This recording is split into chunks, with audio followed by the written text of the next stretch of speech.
தங்களோட சாவனையா வந்து மொழி கூட சரியா இருக்க கட்டணம் அப்படிப்பட்ட ஒரு சம்பவம் தான் இப்ப இந்த ஊரு இருக்கியா வேன்ல break break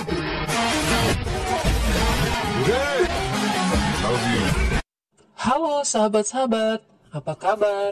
Semoga selalu sehat ya. Dan bagi yang berpuasa, semoga puasanya lancar. Kali ini kita akan membahas sebuah film yang sedih, seru dan menghibur. Filmnya berjudul By Rafa, dirilis tahun 2017. Film ini mengungkap bagaimana bobroknya kampus kedokteran swasta. Biaya mahal, tapi fasilitas di bawah standar. Oke, gak berlama-lama lagi. Langsung aja, kita ke alur ceritanya.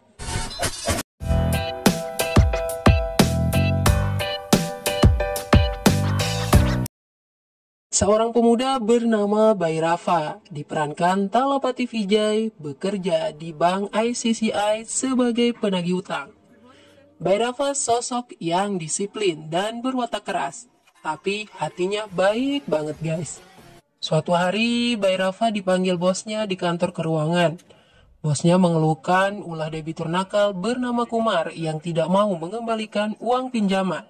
Bosnya kesulitan menagih pinjaman Kumar yang seorang preman. Kumar yang berhutang, tapi Kumar yang lebih galak guys saat ditagih. Si bos kasihan banget mukanya guys. Dia juga cerita kalau anaknya mau nikah. Bisa hancur acara pernikahan kalau uang itu tidak kembali, karena harus diganti. By Rafa diminta bantuannya. By Rafa pun menyanggupi dan berjanji uang itu akan ada di atas meja si bos sebelum jam 5 sore. Lalu By Rafa pergi menemui debitur nakal itu di markasnya. Sesampainya di sana, By Rafa yang tidak segan-segan menggunakan cara kekerasan dalam menagih utang, langsung melibas habis si debitur dan antek-anteknya melalui permainan kriket alias permainan bola kasti kalau bahasa kita.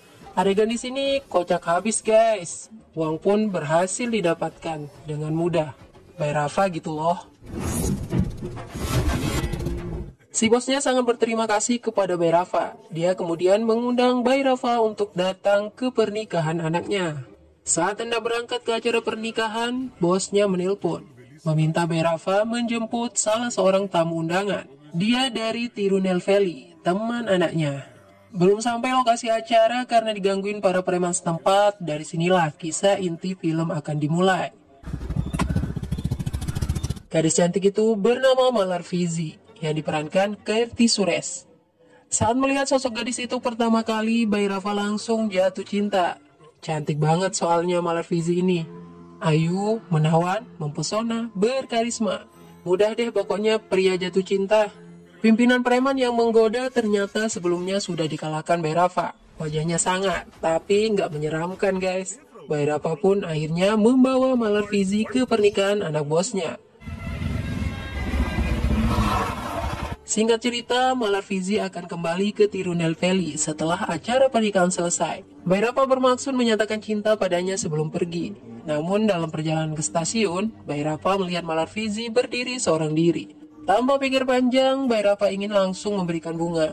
Tiba-tiba, seorang laki-laki berpakaian necis keluar dari mobil membawa buket bunga. By Rafa pun mengurungkan niat, sampai pada akhirnya adegan sadis pun terjadi. Sekelompok preman yang datang menebas tangan pria yang merupakan teman Malar Fizi itu. Sementara Malar Fizi diminta naik ke angkot. Melihat kejadian tak terduga itu, By Rafa pun kaget dan langsung menyusul Malar Fizi ke stasiun Koyambedu.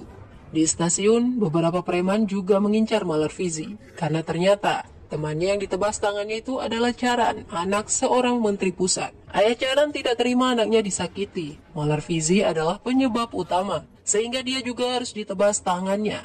Saat hendak mengajukan golok, tiba-tiba ada yang menelpon dan meminta agar melepaskan Malar Fizi. Perintah itu pun langsung dilaksanakan menteri. Melihat apa yang terjadi, By Rafa semakin penasaran. Kenapa gadis cantik itu bisa berurusan dengan orang-orang menyeramkan hingga sampai mau ditebas tangannya? Malar Fizi bercerita, dia berasal dari keluarga yang mengabdikan hidup untuk masyarakat di Tirunelveli. Kakeknya seorang pensiunan tentara, ayahnya inspektur polisi, sedangkan ibunya telah meninggal dunia. Malarfizi ingin kuliah kedokteran dan bisa bermanfaat bagi sesama. Dia pun akhirnya mendaftar di salah satu kampus swasta karena tidak lulus di kampus negeri. Di sana dia bertemu seorang gadis bernama Faisali dari Kerala. Gadis itu datang bersama kedua orang tuanya. Orang tua Faisali bukan orang kaya. Rumahnya dijual untuk biaya pendidikan anaknya. Faisali merasa berat hati melihat pengorbanan orang tuanya. Namun, Malarfizi juga menguatkan Faisali. Suatu saat nanti dia bisa membelikan ayah dan ibunya rumah yang lebih besar ketika sudah berhasil jadi dokter. Jadi belajarlah sungguh-sungguh, jangan lepaskan cita-citamu jadi dokter, kata Malarfizi. Selain Malarfizi dan Faisali, banyak juga mahasiswa yang tidak lulus kampus negeri ikut mendaftar di PK College. Uang pendaftaran cukup mahal dikenakan, namun banyak hal yang tidak sesuai harapan mereka.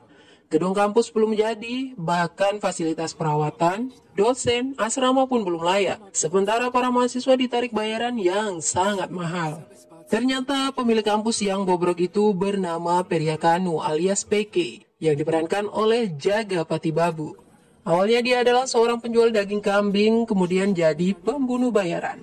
PK kemudian menjadi pengusaha ternama, terlibat dalam percaturan politik dan menjadi sangat disegani. Dia juga merambah dunia pendidikan. Baginya, pendidikan hanyalah ladang bisnis dan membuatnya bisa lebih terhormat. PK memiliki kaki tangan bernama Kotai Peran yang siap membunuh setiap pengganggu. Setelah setahun mahasiswa baru kuliah, sarana dan prasarana masih sangat minim. Protes mahasiswa tidak dipedulikan, sehingga mahasiswa melaporkan bagaimana bobroknya sistem pendidikan yang dikelola PK College ke pihak berwenang. Berdasarkan laporan tersebut, akhirnya 2 orang pejabat berwenang datang ke kampus. Terungkap jika selama ini pihak kampus benar-benar telah melakukan penipuan besar. Kampus tersebut sangat tidak memenuhi standar. PK mulai kelabakan, pejabat tersebut juga tidak mau disuap. Namun saat akan meninggalkan kampus, PK melihat kedua pejabat itu jelalatan melihat mahasiswi cantik yang banyak di kampus. Timbul ide gila dalam otaknya. Malamnya PK meminta Kotai Peran untuk mendatangi kedua pejabat itu. Seluruh foto dan biodata mahasiswi cantik di PK College dibawa. Kotai Peran menawarkan keduanya untuk memilih gadis mana yang mereka suka. Silakan pilih mana yang kalian suka. Dalam setengah jam kami akan datangkan, ujarnya. Pilihan pertama jatuh pada Malarfizi. Untuk bisa membawa Malarfizi ikut, pihak kampus beralasan jika ada orang sakit yang butuh donor darah O. Namun saat itu Malarfizi tengah sakit demam dan tak boleh donor darah. Faisali dipilih sebagai pengganti. Malarfizi melihat Faisali dibawa petugas asrama Werdan keluar. Dia merasa ada yang tidak beres. Apalagi golongan darah Faisali bukan O tapi B+.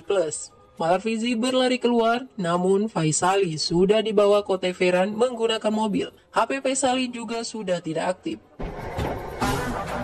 Pagi harinya, Malarfizi mendapat telepon dan menemukan kenyataan bahwa Faisali meninggal. Mayatnya penuh luka lebam di sekujur tubuh. Faisali telah dijadikan budak nafsu dan dibunuh secara sadis. Lalu mayatnya dibuang. Malarfizi tidak kuasa menahan air matanya.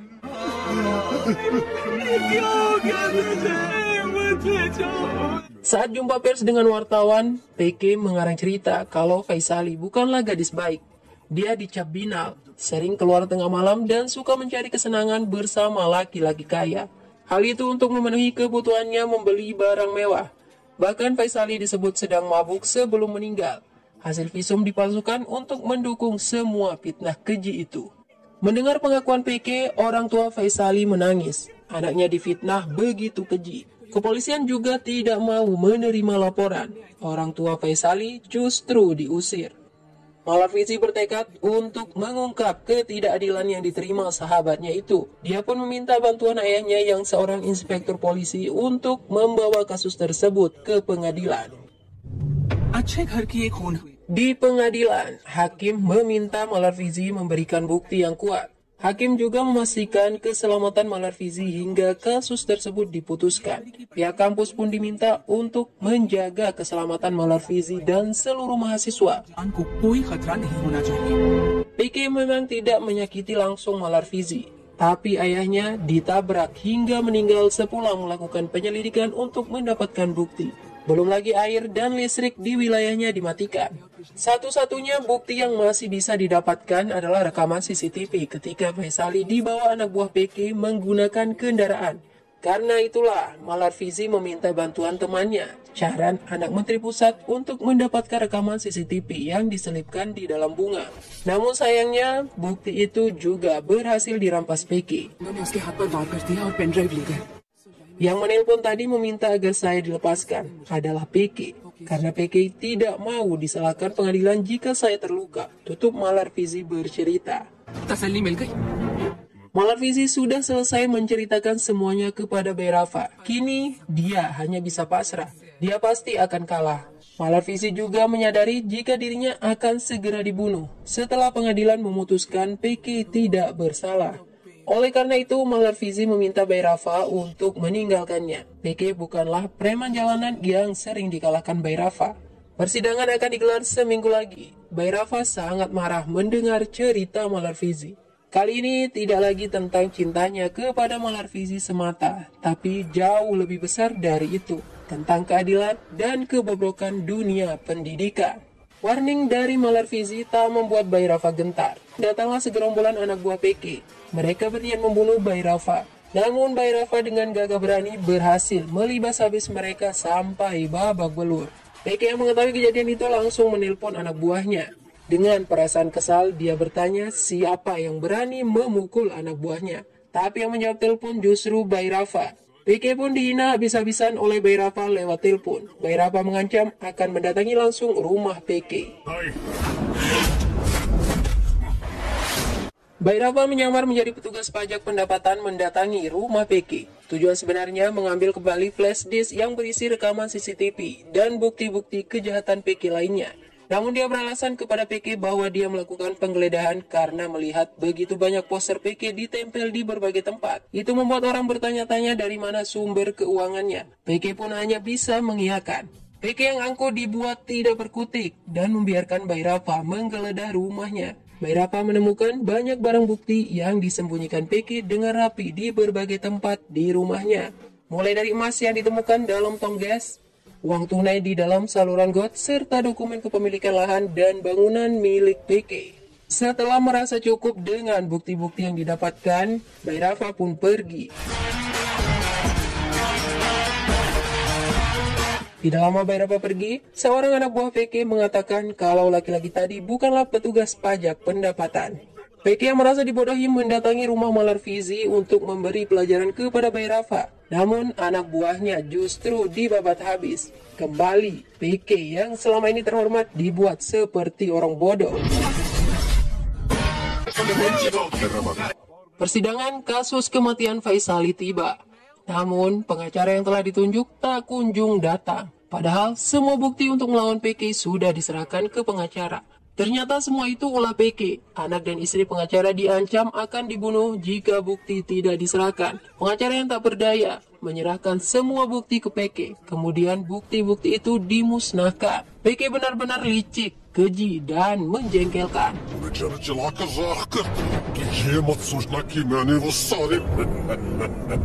Di dalam ruang sidang, hakim marah karena pelapor tidak membawa bukti. Apalagi pengacaranya juga tidak datang. Pihak PK sedang di atas angin. Pengacara PK mengatakan kalau kasus tersebut adalah palsu karena tidak adanya bukti atau saksi. Orang yang melapor hanya ingin merusak nama PK. Dia pun meminta agar seseorang yang melaporkan kasus itu harus dihukum. Melihat situasi yang semakin genting, Bayrava berdiri meminta izin berbicara. Bayrava berbicara banyak tentang sosok Faisali. Bagaimana seorang gadis yang sangat bersemangat untuk bisa menjadi dokter justru berakhir tragis, diperkosa dan dibunuh dengan kejam.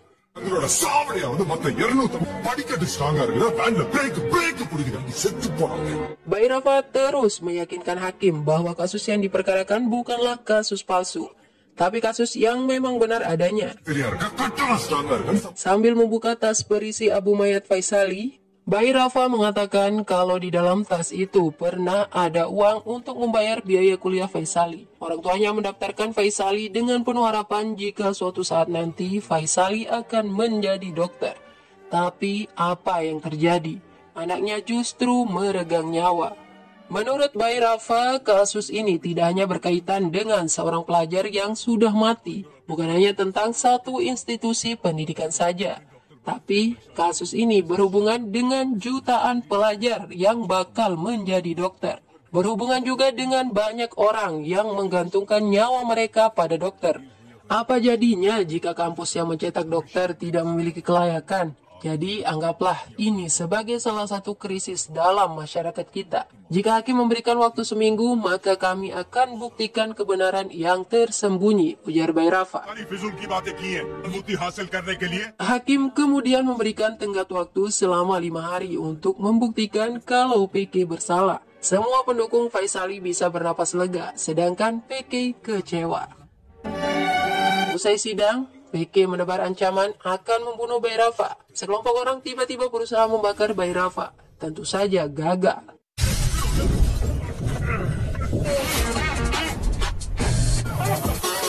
Kakak ipar Malar Fizi juga menelpon jika anaknya diculik. PK mengancam akan membunuh anaknya kalau dia tidak menyerahkan Bayi Rafa. Bayi Rafa pun datang menyerahkan diri. Di sana dia bertemu Kotai Feran dan antek-anteknya. Saat Bayi Rafa akan menyerahkan gadis kecil itu pada ayahnya, dia ditusuk dari belakang. Namun bukan Bayi Rafa namanya jika tidak bisa melawan balik. Anak buah Kotai dibantai habis-habisan. Tapi tiba-tiba Bayi Rafa berhasil dipukul hingga ambruk dan tak sadarkan diri. Dia diikat di sebuah tiang. Kotai pun menelpon PK memberitahukan keberhasilannya. PK sudah tidak sabar ingin menebas dan memotong tubuh Bayi Rafa yang sudah tak berdaya. Tapi niat jahat itu tidak tercapai. Bayi Rafa sudah kabur menyelamatkan diri. Bayi Rafa yang masih terluka langsung mendapat perawatan. Beberapa mahasiswa mengunjungi Bayi Rafa dan menginformasikan kalau PK akan segera mendapat penghargaan sebagai tokoh pendidikan terbaik. Mendengar hal itu, Bayi Rafa menyusun rencana untuk merusak citra PK, yaitu dengan memanfaatkan media sosial. Bayi Rafa menyebar berbagai meme tentang sosok PK, mulai dari masa lalunya yang hanya tukang daging, kemudian menjadi pembunuh bayaran, dan kini tiba-tiba akan menerima penghargaan sebagai tokoh pendidikan. Usaha Bayi Rafa tidak sia-sia. Penghargaan itu batal diberikan. PK sangat marah. Lagi berita duka datang. Tangan kanannya, Kotai Feran, tengah berduka. Istri kesayangannya meninggal. Sebagai bos yang baik, PK pun pergi melayat. Di sepanjang perjalanan ke rumah Kotai, PK melihat begitu banyak poster dirinya ditempel di mana-mana dengan nada penghinaan. Bengeknya pun kambuh. Saat menghirup obat bengek, tiba-tiba PK nggak bisa berhenti ketawa. Ternyata obat bengeknya telah ditukar dengan nitrus dioksid oleh teman Bayi Rafa. Sesampainya di rumah Kotai, PK masih saja tidak bisa berhenti tertawa. Hal itu membuat Kotai tersinggung karena merasa PK tidak menghargainya yang sedang berduka. Kotai pun beralih mendukung Bayi Rafa.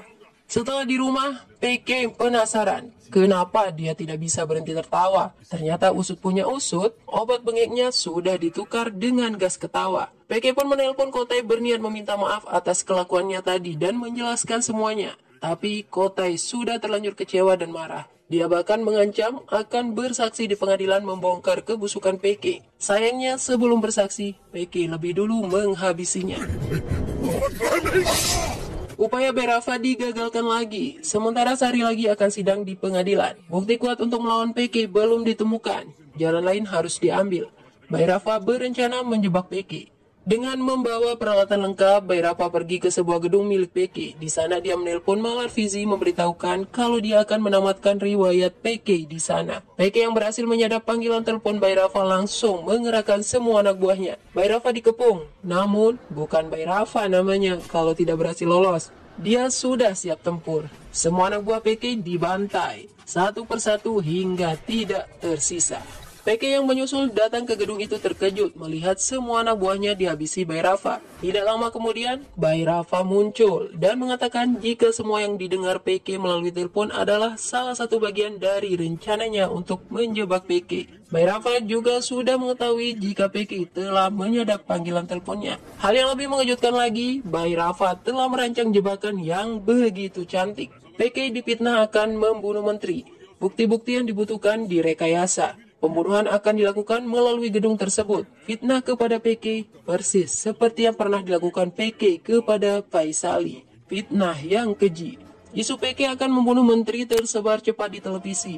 Apalagi sebelumnya, PK sempat ceroboh mengungkapkan kekesalannya kepada menteri karena penghargaan sebagai tokoh pendidikan batal diberikan. Rencana Bayrapa benar-benar sangat matang. Di sini karir dan reputasi PK berakhir. Semua asetnya langsung dibekukan pemerintah. Semua orang yang terkait dengannya ditahan. Sehingga tidak ada yang tersisa satupun. Termasuk 2 orang petugas yang sempat disogok PK. Tidak lama kemudian, polisi dan pasukan khusus anti-teror datang mengepung gedung. PK yang merasa terpojok langsung meletuskan tembakan ke arah Bayrapa, tapi berhasil dihalau. PK rupanya nggak mau mati sendiri. Dia maunya ngajak Bayrapa mati bersama. Udah kayak cinta hidup semati aja guys. Lanjut lagi ya. Terjadilah pertarungan kecil antara Bayrapa dan PK. Bayrapa berhasil memenangkan pertarungan dan kabur. Para petugas yang mendengar suara tembakan langsung menuju sumber suara dan menemukan PK. PK yang gak mau mati sendiri dan terpojok bilang sama petugas kalau temannya yang merancang pembunuhan menteri berusaha kabur. Dia pun menyuruh petugas mengejar orang itu, namun sia-sia. Bayrapa sangat cerdik, dia sudah persiapkan kostum untuk menyamar sebagai petugas khusus anti-teror. PK yang menyadari itu langsung ingin menembak Bayrapa, namun pasukan anti-teror jauh lebih sigap. PK dibredel hingga tak bernyawa, syukurin.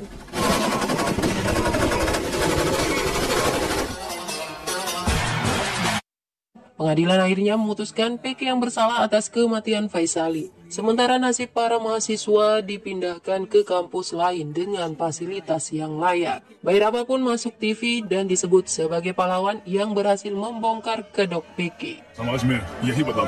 Thank you. Oke sahabat, sekian dulu alur ceritanya. Sampai ketemu lagi di alur film selanjutnya.